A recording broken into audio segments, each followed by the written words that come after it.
Hello, welcome to an e-demo on the video settings of an Illustra Essentials camera. What I'm going to do first of all is just open up a web browser and I'm going to navigate to the IP address of my camera and I'm going to log in as an admin user.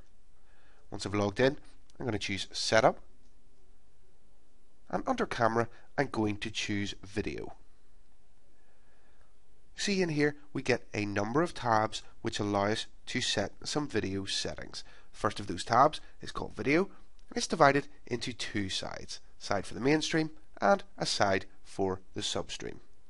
Over on the mainstream side we get a few options first of all. So you can see we have the encode mode, we have the resolution, we have the frame rate. We also get this bitrate type drop down, so we can choose variable or constant bitrate, and you can see as I change those the settings below change also. And then at the bottom here we have an iframe interval, so we can set the interval between iframes. And then we have a watermark settings checkbox as well, so I can set some watermarks on the image there as well. Over on the substream side we can either enable or disable the substream, and we have some settings for the stream itself. So again, the encode mode, the resolution, the frame rate, the bitrate type and the bitrate. Once I'm happy with my settings I can save them or I can default back to factory settings. Okay, so let's move over then to the snapshot tab.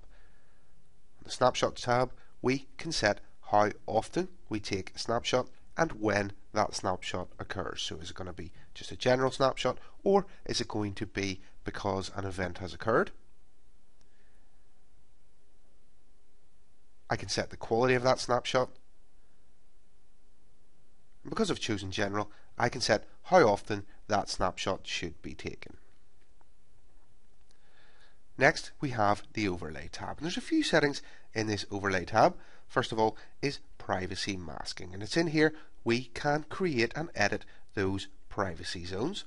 A privacy zone is an area of the scene which you have hidden from your operators using a privacy mask because of its sensitivity, and you can see we have 4 created here for us.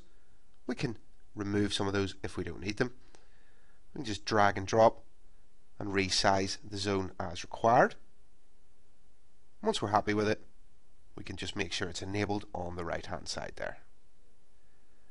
Next we have a channel title, and this is to set the overlay in the bottom left hand corner there called channel title. I can just change what that text says and I can enable and disable it. Next we have time title. We can choose whether to display the week as part of that, and as with all of these titles we can move it around as well.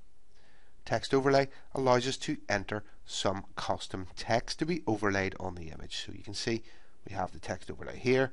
I can just input whichever text I want. I can move that around like I could all of the other titles, and I can choose which way the text is aligned, and I can just make sure that's enabled as well. And if I save that, you'll see that all of those settings are changed for me. So I've got the overlays which I've set and I've got my time. And then finally the path tab allows us to set the path of the snapshot and of the recording, and all I need to do to change those is to choose that browse button over on the right hand side and change it as required. When I'm happy I can save or I can revert back to the factory defaults.